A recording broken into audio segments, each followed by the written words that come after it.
ദിയാൻകയും തോംചിക്കും അവസാന ഭാഗം. ദിയാൻക ഒറ്റയ്ക്കായി. തോംചിക്ക് വിട്ടുപിരിഞ്ഞു. ഞാൻ കിടപ്പിലും. അവൾ അത്യന്തം ദുഃഖിതയായി. തോംചിക്ക് മരിച്ചയിടയ്ക്ക് അവൾ ആഹാരം പോലും വെടിഞ്ഞു. അവൾ ഓരിയിട്ടുകൊണ്ട് അങ്ങോട്ടും ഇങ്ങോട്ടും നടന്നുകൊണ്ടിരുന്നു. അവളും മരിക്കുമെന്ന് എല്ലാവരും തീർച്ചയാക്കി. സുഖക്കേടായിരുന്ന സമയത്ത് എനിക്ക് പലപ്പോഴും ബോധമുണ്ടായിരുന്നില്ല. തലയ്ക്ക് വെളിവുണ്ടാകുമ്പോഴെല്ലാം ഞാൻ ദിയാൻകയെക്കുറിച്ച് അന്വേഷിക്കും. അവളോട് സ്നേഹമായി പെരുമാറണമെന്നും അവൾക്ക് ആഹാരം കൊടുക്കാൻ മറക്കരുതെന്നും അവളെ നന്നായി നോക്കിക്കൊള്ളണമെന്നും ഞാൻ എല്ലാവരോടും അപേക്ഷിച്ചുകൊണ്ടിരുന്നു. എനിക്ക് സൂപ്പോ മരുന്നോ കൊണ്ടുവരുമ്പോഴെല്ലാം ഞാൻ ചോദിക്കും, ദിയാൻകയ്ക്ക് വല്ലതും കൊടുത്തോ? അവൾ സുഖമായിരിക്കുന്നോ? അവൾ ഉറങ്ങുന്നുണ്ടോ? ദിയാൻക മിടുക്കിയാണ്. അവൾ ചെന്നായുടെ ആർത്തിയോടെ തന്നെ ഭക്ഷണം കഴിക്കുന്നുണ്ട്. തോംചിക്കിനെ അവൾ മറന്നു കഴിഞ്ഞു എന്ന് തന്നെ തോന്നുന്നു. എനിക്ക് കുറച്ചു ഭേദമായപ്പോൾ ദിയാൻകയെ കാണണം എന്ന് ഞാൻ ആവശ്യപ്പെട്ടു. തുടൽ വലിച്ചിഴച്ചുകൊണ്ട് ഒരു വലിയ പെൺ ചെന്നായി എൻ്റെ മുറിയിൽ പ്രവേശിച്ചു. പേടിപ്പെടുത്തുന്ന രൂപമായിരുന്നു അവളുടേത്. എൻ്റെ രൂപം ഒട്ടും ഭീഷണമായിരുന്നില്ല എങ്കിലും അവൾ എന്നെ തിരിച്ചറിഞ്ഞില്ല. എൻ്റെ മുടി വെട്ടിക്കളഞ്ഞിരുന്നു. ദേഹം അതിഭീകരമായി ശോഷിച്ചിരുന്നു. ദിയാൻക ജിജ്ഞാസയോടെ എല്ലാ വസ്തുക്കളും മണത്തു നോക്കി. ഞാൻ അവളെ വിളിച്ചു, ദിയാൻക, ദിയാൻക. എൻ്റെ ശബ്ദം കേട്ട ക്ഷണം അവൾ തിരിച്ചറിഞ്ഞു. അവൾ എൻ്റെ അടുത്തേക്ക് ഓടി വന്നു. ഞാൻ തലോടിയപ്പോൾ അവൾ സന്തുഷ്ടയായി കണ്ണടയ്ക്കുകയും വാലാട്ടുകയും ചെയ്തുകൊണ്ടിരുന്നു. ഒരു തടിയൻ പൂച്ച എൻ്റെ കിടക്കയിൽ ഇരിപ്പുണ്ടായിരുന്നു. അതിന് ദിയാൻക ഇഷ്ടപ്പെട്ടില്ല. അതൊരു സാധാരണ പട്ടിയാണ് എന്നാണ് ആ പൂച്ച വിചാരിച്ചത്. പൂച്ച പട്ടികളെ വിരട്ടുക പതിവായിരുന്നു. പൂച്ച ചീറ്റിക്കൊണ്ട് ദിയാൻകയുടെ മോന്തക്കിട്ട് ഒറ്റ അടി. ഞാൻ ശ്വാസം പിടിച്ചിരുന്നു. ദിയാൻകയുടെ മുതുകത്തെ രോമം എഴുന്നേറ്റ് നിന്നു. അവൾ ഭയങ്കരമായ ആ വായ തുറന്നു. ദിയാൻക, എൻ്റെ പൊന്നെ, ഓമനെ. ഞാൻ അവളുടെ കഴുത്തിൽ കെട്ടിപ്പിടിച്ചു വിളിച്ചു. അവൾ പൂച്ചയെ മെല്ലെ കടിച്ചെടുത്ത് കട്ടിൽ നിന്ന് താഴെ ഇറക്കി നിലത്ത് ദൂരെ നിർത്തിയിട്ട് തിരിച്ച് എൻ്റെ അടുത്തേക്ക് വന്നു. പട്ടണത്തിൽ നിന്ന് 15 കിലോമീറ്റർ ദൂരെയുള്ള ഒരു കാട്ടുപ്രദേശത്തേക്ക് എല്ലാ വസന്തത്തിലും ഞങ്ങൾ താമസം മാറ്റുക പതിവായിരുന്നു. മലകൾക്കിടയിലുള്ള ഒരരുവിയുടെ കരയ്ക്കായിരുന്നു ഞങ്ങളുടെ കുടിൽ. പുൽത്തകിടിയിൽ പലതരം പുഷ്പങ്ങൾ വിരിഞ്ഞു നിന്നു. മലമുകളിലെ മഞ്ഞു മൂടിയ കൊടുമുടികളുടെ അടുത്ത് കസാ കാട്ടിടയന്മാരുടെ വേനൽക്കാലത്തെ താവളങ്ങളുണ്ടായിരുന്നു. അവരുടെ കുട്ടികൾ ഞങ്ങളുടെ ഉറ്റ സുഹൃത്തുക്കളായിരുന്നു. വേനൽക്കാല വസതി ഞങ്ങൾക്ക് എല്ലാവർക്കും വലിയ ഇഷ്ടമായിരുന്നു. വസന്തത്തിൽ അങ്ങോട്ട് താമസം മാറ്റുന്നത് വളരെ ആഹ്ലാദകരമായ ഒരു അനുഭവമായിരുന്നു. ആ വർഷം വേനൽക്കാല വസതിയിലേക്ക് താമസം മാറ്റാൻ എനിക്ക് വലിയ ധൃതിയായിരുന്നു. അവിടെ ചെന്നാൽ ദിയാൻകയെ പൂട്ടിയിടേണ്ടി വരില്ല എന്നാണ് ഞാൻ കരുതിയത്. എന്നാൽ എനിക്ക് തെറ്റുപറ്റി. അതിനടുത്തൊരു ഗ്രാമം ഉണ്ടായിരുന്നു. ഒരു ചെന്നായ ഗ്രാമത്തിനടുത്ത് സ്വൈര്യവിഹാരം നടത്തുന്നത് ഗ്രാമവാസികളെ ഭയപ്പെടുത്തി. ഒരു ദിവസം ദിയാൻക തുടൽ പൊട്ടിച്ച് ഗ്രാമത്തിലേക്ക് ഓടി. ഒരു പട്ടി ഓടിച്ചെന്ന് ദിയാൻകയെ ആക്രമിച്ചു. ധീരനായ ഒരു ശ്വാനനായിരുന്നു അത് എന്ന് സമ്മതിക്കാതെ വയ്യ. ദിയാൻക അതിൻ്റെ നേരെ തിരിഞ്ഞ് ഒരു നിമിഷത്തിനകം പട്ടി മരിച്ചു വീണു. ചാട്ടയും വടികളുമായി കുറെ ആളുകൾ വീട്ടിനുള്ളിൽ നിന്ന് ഓടി വന്നു. സംഗതി കുഴപ്പമാണ് എന്ന് മനസ്സിലായ ഉടനെ ദിയാൻക എൻ്റെ പിന്നിൽ ഒളിച്ചു. ഇവിടെ ഇരുന്നാൽ എന്നെ ആർക്കും ഒന്നും ചെയ്യാൻ സാധിക്കയില്ല എന്ന് പറയും പോലെ ഇടയ്ക്കിടെ അവൾ കുസൃതിയോടെ തല മാത്രം പുറത്തു കാട്ടി. തീർച്ചയായും അവളെ ഉപദ്രവിക്കാൻ ഞാൻ ആരെയും അനുവദിക്കുമായിരുന്നില്ല. അവർ ഉറക്ക വഴക്കു പറഞ്ഞുകൊണ്ട് എൻ്റെ മാതാപിതാക്കളോട് വന്ന് പരാതിപ്പെട്ടു. മാസങ്ങൾ പലത് കഴിഞ്ഞു. ദിയാൻകയെ ജീവിതകാലം മുഴുവൻ പൂട്ടിയിടുന്നത് ശരിയാണോ? അവളെ സ്വതന്ത്രയാക്കാൻ അച്ഛൻ എന്നെ നിർബന്ധിച്ചു. പക്ഷെ ഞാൻ ആദ്യമൊന്നും സമ്മതിച്ചില്ല. നിന്നെ ഒരു തുടലിട്ട് പൂട്ടുകയാണെങ്കിൽ നിനക്കത് മനസ്സിലാകും, അച്ഛൻ പറഞ്ഞു. ശരി, ഞാനതൊന്ന് പരീക്ഷിച്ചു നോക്കാൻ തീരുമാനിച്ചു. ഞാനൊരു പകൽ മുഴുവൻ ദിയാൻകയുടെ കൂടെ ഒരിടത്തിരുന്നു. അതിനുശേഷം ഞാൻ അച്ഛൻ്റെ നിർദ്ദേശത്തോട് യോജിച്ചു. ഒരു പ്രഭാതത്തിൽ ദിയാൻകയ്ക്ക് നിറച്ചു ഭക്ഷണം കൊടുത്തു. അച്ഛൻ ദിയാൻകയുടെ തുടലിൽ പിടിച്ചുകൊണ്ട് കുതിരപ്പുറത്ത് കയറി. ദിയാൻക സന്തോഷത്തോടെ കുതിരയുടെ പിന്നാലെ ഓട്ടം തുടങ്ങി. അച്ഛൻ കാട്ടിൽ കുറെ ദൂരെ ഒരിടത്ത് കൊണ്ടുവന്ന് ദിയാൻകയുടെ കഴുത്ത് പട്ട ഊരി അവളെ സ്വതന്ത്രയാക്കി. ഒരു നിമിഷത്തിനകം അവൾ കാട്ടിലേക്ക് ഓടി മറഞ്ഞു. ശരിയാണ്, ചെന്നായി എത്ര നന്നായി തീറ്റിപ്പോറ്റിയാലും അത് കാട്ടിലേക്ക് പോകാൻ തക്കം നോക്കിയിരിക്കും, അച്ഛൻ വിചാരിച്ചു. ദിയാൻക അപ്രത്യക്ഷയാകുന്നതുവരെ കാത്തു നിന്നിട്ട് അച്ഛൻ വീട്ടിലേക്ക് തിരിച്ചു. വൈകുന്നേരമാണ് അച്ഛൻ വീട്ടിൽ മടങ്ങിയെത്തിയത്. അവൾ പോയോ? ഞാൻ ചോദിച്ചു. പോയി. യാത്ര പറയാൻ പോലും അവൾ മറന്നു. അത് സാരമില്ല, എനിക്ക് സന്തോഷമായി, ഞാൻ പറഞ്ഞു. ഞാൻ തല കുമ്പിട്ടിരുന്നു. എൻ്റെ സുഹൃത്ത് അത്ര വേഗം വിട്ടുപിരിഞ്ഞത് എന്നെ വേദനിപ്പിച്ചു. അല്പസമയം കഴിഞ്ഞ് തണുത്ത എന്തോ ഒന്ന് എൻ്റെ കൈയിന്മേൽ സ്പർശിച്ചു. ഞാൻ തല ഉയർത്തി നോക്കി. അതാ ദിയാൻക മുമ്പിൽ നിൽക്കുന്നു. അവൾ അച്ഛൻ്റെ പിറകെ കൂടി വീട്ടിലെത്തി. പിന്നീട് ഒരിക്കൽ കൂടി ഞങ്ങൾ അവളെ കാട്ടിലേക്ക് വിടാൻ ശ്രമിച്ചു. അച്ഛൻ അവളെ വളരെ വളരെ ദൂരെയുള്ള ഒരു വനത്തിൽ കൊണ്ടുവന്ന് വിട്ടു. എന്നിട്ട് ഞങ്ങളുടെ വീട്ടിലേക്കുള്ള വഴിയെ മടങ്ങാതെ അദ്ദേഹം നേരെ എതിർവശത്തേക്ക് കുതിരയെ ഓടിച്ചു. ഒരു മലയിടുക്ക് മുറിച്ചു കടക്കുകയും ചെയ്തു. 4 ദിവസം കഴിഞ്ഞപ്പോൾ ദിയാൻക വീട്ടിലേക്ക് മടങ്ങിയെത്തി. അവൾ വിശന്ന് തളർന്നിരുന്നു. പാവം, അവളുടെ ദേഹം ആസകലം മുള്ളുകൾ പറ്റിപ്പിടിച്ചിരുന്നു. വഴി തെറ്റിയിരുന്നു എന്ന് തീർച്ചയാണ്. എങ്കിലും അവൾ ഒടുവിൽ വീട്ടിലെത്തുക തന്നെ ചെയ്തു. ഞങ്ങൾക്ക് താമസിയാതെ മറ്റൊരു പട്ടണത്തിലേക്ക് താമസം മാറ്റേണ്ടി വന്നു. അതല്ലെങ്കിൽ ദിയാൻകയുടെ ഭാവി എങ്ങനെയാകുമായിരുന്നു എന്നെനിക്ക് അറിഞ്ഞുകൂടാ. താമസം മാറ്റുന്നതിന് മുൻപ് ഞങ്ങളുടെ വളർത്തു മൃഗങ്ങളെയൊക്കെ എന്ത് ചെയ്യണം എന്ന പ്രശ്നം വന്നു. സ്വാഭാവികമായും എനിക്ക് ദിയാൻകയുടെ കാര്യത്തിലായിരുന്നു ഉത്കണ്ഠ. വിഷം കൊടുത്തിട്ട് ഉടമസ്ഥൻ ഉപേക്ഷിച്ചു പോയ ചെന്നായുടെ കഥ അച്ഛൻ അന്നൊരിക്കൽ പറഞ്ഞു തന്നത് ഞാൻ പലതവണ ഓർമ്മിച്ചു. ഞങ്ങളുടെ വീട്ടിലേതുപോലെ സന്തോഷമായി കഴിയാൻ പറ്റുന്ന ഒരു വീട് ദിയാൻകയ്ക്ക് വേണ്ടി കണ്ടുപിടിക്കാൻ ഞാൻ ശ്രമിച്ചു.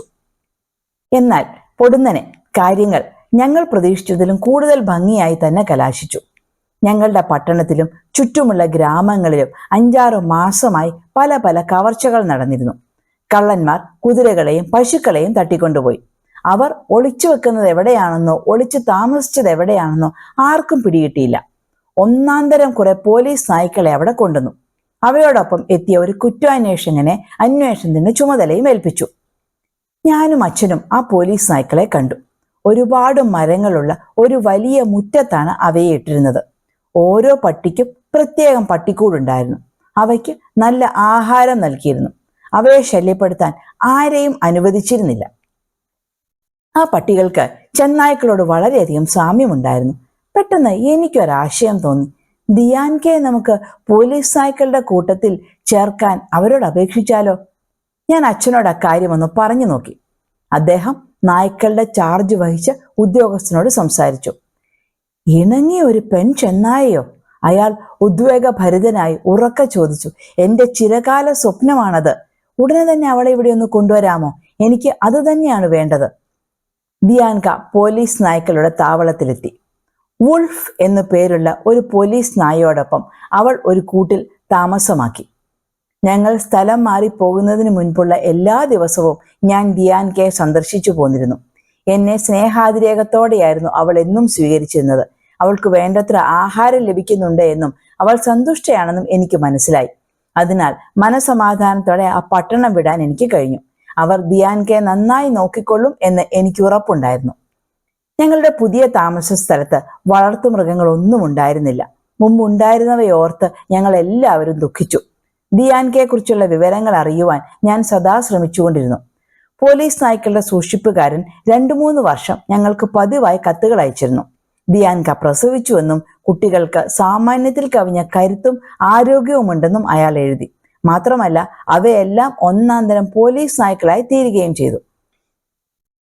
കുറെ നാൾ കഴിഞ്ഞപ്പോൾ അയാൾ കത്തയക്കുന്നത് നിർത്തി. അയാളുടെ കീഴിലുണ്ടായിരുന്ന പട്ടികൾ കസാഖ്സ്ഥാനിൽ മുഴുവൻ പ്രസിദ്ധരായി തീർന്നുവെന്ന് പല വർഷങ്ങൾക്ക് ശേഷമാണ് ഞങ്ങൾ അറിയുന്നത്. അവ കുറ്റവാളികളെ കണ്ടുപിടിക്കുന്നതിൽ ഒരിക്കൽ പോലും പരാജയപ്പെട്ടിരുന്നില്ല. ആർക്കും അവയിൽ നിന്ന് ഒളിക്കാൻ കഴിഞ്ഞില്ല. തസ്കരന്മാർ ഈ പട്ടികളെ അതിയായി ഭയപ്പെട്ടു. തൽഫലമായി അൽമ അത്തായിൽ അക്രമങ്ങളും മോഷണവും തീരെ ഇല്ലാതായി. ഏതാനും വർഷങ്ങൾ കഴിഞ്ഞ് ഞങ്ങൾ അൽമ അത്തായിലേക്ക് തിരിച്ചെത്തി. നായ്ക്കളുടെ താവളത്തിലേക്കാണ് ഞാൻ ആദ്യം ചെന്നത്. ദിയാൻകയും വൂൾഫും വാർദ്ധക്യം ബാധിച്ച് മരിച്ചുപോയി എന്ന് അവിടെ ഉണ്ടായിരുന്ന ജോലിക്കാരിൽ ഒരാൾ പറഞ്ഞു. അവയുടെ കുട്ടികളോ? ഞാൻ ചോദിച്ചു. ഒന്നെങ്കിലും ജീവിച്ചിരിപ്പുണ്ടോ?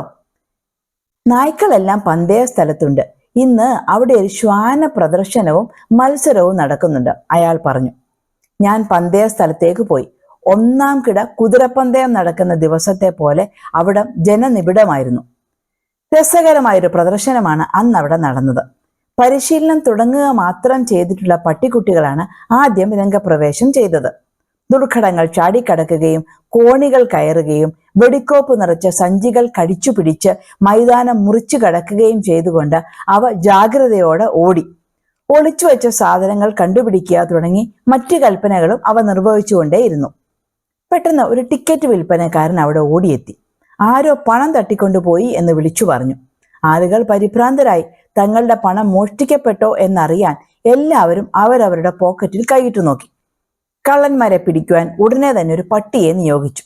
അത് പണപ്പെട്ടിയിരുന്ന സ്ഥലം മണം പിടിച്ചിട്ട് ആളുകൾ ഇരിക്കുന്നിടത്തേക്ക് പാഞ്ഞു. ആദ്യത്തെ 3 വരികൾ കടന്ന് 4ാമത്തെ വരിയുടെ നേർക്ക് എത്തി. അവിടെ അതിഭംഗിയായി വസ്ത്രധാരണം ചെയ്ത ഒരു സ്ത്രീ ഇരിക്കുന്നുണ്ടായിരുന്നു. അക്കാലത്തെ പരിഷ്കാരത്തിന് ചേർന്ന് വലിയ കറുത്ത ഒരു തൊപ്പി അവർ ധരിച്ചിരുന്നു. പട്ടി അവരെ സമീപിച്ചു മണം പിടിച്ചിട്ട് മുൻകാലുകൾ അവരുടെ തോളത്ത് വെച്ചു. പട്ടിയെ തള്ളി മാറ്റാൻ ആ സ്ത്രീ ശ്രമിച്ചുകൊണ്ടിരുന്നു. എന്താണ് ഇവിടെ നടക്കുന്നത്? അവർ അരിശത്തോടെ നേർത്ത ശബ്ദത്തിൽ വിളിച്ചു ചോദിച്ചു. എന്ത് അക്രമമാണിത്? ഞാൻ അധികൃതരോട് പരാതിപ്പെടും. ഇത് ഭയങ്കരം തന്നെ, ആൾക്കൂട്ടം ശരിവെച്ചു.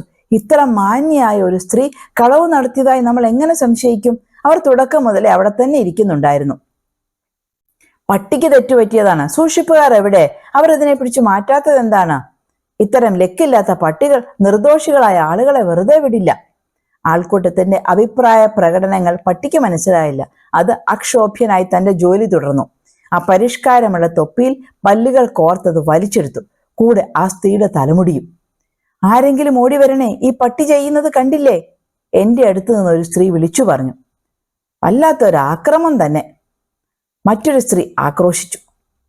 തൽക്ഷണം ആ സ്ത്രീയുടെ വലിയ തൊപ്പിയുടെയും നീണ്ട മുടിയുടെയും അടിയിൽ മുടി പറ്റ വെട്ടിയൊരു തല പ്രത്യക്ഷപ്പെടുന്നത് ഞങ്ങൾ എല്ലാവരും അത്ഭുതത്തോടെ കണ്ടു. ഞങ്ങൾ പട്ടിയെ നോക്കി. അത് തൊപ്പിയും കൃത്രിമ മുടിയും വലിച്ചു കീറുകയായിരുന്നു. ഭംഗിയായി കെട്ടിവെച്ചിരുന്ന ഒരു പാക്കറ്റ് നോട്ടുകൾ അത് പുറത്തെടുത്തു. പാക്കറ്റ് കടിച്ചു പിടിച്ചുകൊണ്ട് പട്ടി ആ സ്ത്രീയെ തന്നെ ഉറ്റു നോക്കിക്കൊണ്ട് നിന്നു. ആ സ്ത്രീ എല്ലാവരുടെയും മുന്നിൽ വെച്ച് യാതൊരു സങ്കോചവും കൂടാതെ ധരിച്ചിരുന്ന ഉടുപ്പ് ഊരി മാറ്റാൻ തുടങ്ങി. അടിയിൽ യൂണിഫോറവും മുട്ടുവരെയുള്ള ബൂട്ടുകളും പ്രത്യക്ഷപ്പെട്ടു. ഓ, ഇത് സൂക്ഷിപ്പുകാരിൽ ഒരാളാണല്ലോ, കാണികളിൽ ഒരാൾ പറഞ്ഞു. എല്ലാവരും ചിരിക്കുകയും കൈകൊട്ടുകയും ചെയ്തു. കൂർമ്മ ബുദ്ധിയായ ആ പട്ടിയെ തലോടാൻ എല്ലാവരും ആഗ്രഹിച്ചു. എന്നാൽ പോലീസ് നായ്ക്കളെ അപരിചിതർ ലാളിക്കാൻ പാടില്ല എന്ന കാരണം പറഞ്ഞ് സൂക്ഷിപ്പുകാരൻ അവരെ വിലക്കി. പരിപാടിയിൽ മറ്റു പല പ്രദർശനങ്ങളും ബാക്കിയുണ്ടായിരുന്നു. നായ്ക്കളുടെ ബുദ്ധികൂർമ്മതയും ധൈര്യവും അത്ഭുതകരമായ ഘ്രാണശക്തിയും അവയ്ക്ക് ലഭിച്ച പരിശീലനത്തിന്റെ മേന്മയും വെളിപ്പെടുത്തുന്നവയായിരുന്നു എല്ലാ ഇനങ്ങളും. പിന്നീട് നായ്ക്കളുടെ ഒരു പരേഡ് നടത്തപ്പെട്ടു. ഏറ്റവും ഒടുവിലായി നല്ല നായ്ക്കളെ മുമ്പിലേക്ക് കൊണ്ടുവന്നു. അവയുടെ പേര് വിവരം വെളിപ്പെടുത്തി. ഓരോ സമ്മാനം കൊടുക്കുമ്പോഴും ബാൻഡുകൾ ഭംഗിയായി ശബ്ദിച്ചു. ഇതാ ജോണും സ്പൈയും, പ്രദർശന സൂത്രധാരൻ ആഹ്ലാദത്തോടെ വിളിച്ചു പറഞ്ഞു. വൂൾഫ് എന്നു പേരുള്ള ആൺപട്ടിയുടെയും ദിയാൻക എന്ന പെൺ ചെന്നായുടെയും സന്താനങ്ങളാണ് ഇവർ. മോസ്കോയിൽ നിന്ന് മത്സരത്തിൽ സ്വർണ്ണ മെഡൽ കരസ്ഥമാക്കിയിട്ട് ഇവർ ഇപ്പോൾ തിരിച്ചെത്തിയതേയുള്ളൂ. ഈ പട്ടികൾ മത്സരങ്ങളിൽ ഇന്ന് പങ്കെടുക്കുന്നില്ല. കാരണം ഇവരോട് മത്സരിക്കാൻ കഴിവുള്ള മറ്റു പട്ടികൾ ഇവിടെ ഇല്ല. എല്ലാവരും കൈകൊട്ടി. ഈ പ്രസിദ്ധ സഹോദരന്മാരെ കാണാൻ എല്ലാവരും എണീറ്റു നിന്നു. ബാൻഡുകൾ കാഹളങ്ങൾ മുഴക്കി. ശക്തിയും സൗന്ദര്യവും ഒത്തിണങ്ങിയ 2 ചെന്നായ്ക്കളാണ് ഞങ്ങളുടെ മുമ്പിൽ നിന്നത് എന്ന് തന്നെ എനിക്ക് തോന്നി. ടോംചിക്കിനെയും ദിയാൻകയെയും അനുസ്മരിപ്പിച്ച അവയെ ഞാൻ മതിപ്പോടെ നോക്കി നിന്നു, അതിയായ സ്നേഹത്തോടെ.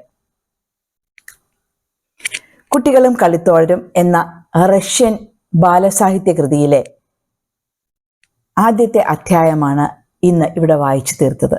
ദിയാൻകയും ടോംചിക്കും. കേൾവിയിൽ നിങ്ങൾക്ക് ആസ്വദിക്കാനായി എന്ന് ഞാൻ കരുതുന്നു. കൂടുതൽ കഥകളുമായി നമുക്ക് വരുന്ന ആഴ്ചകളിൽ കാണാം.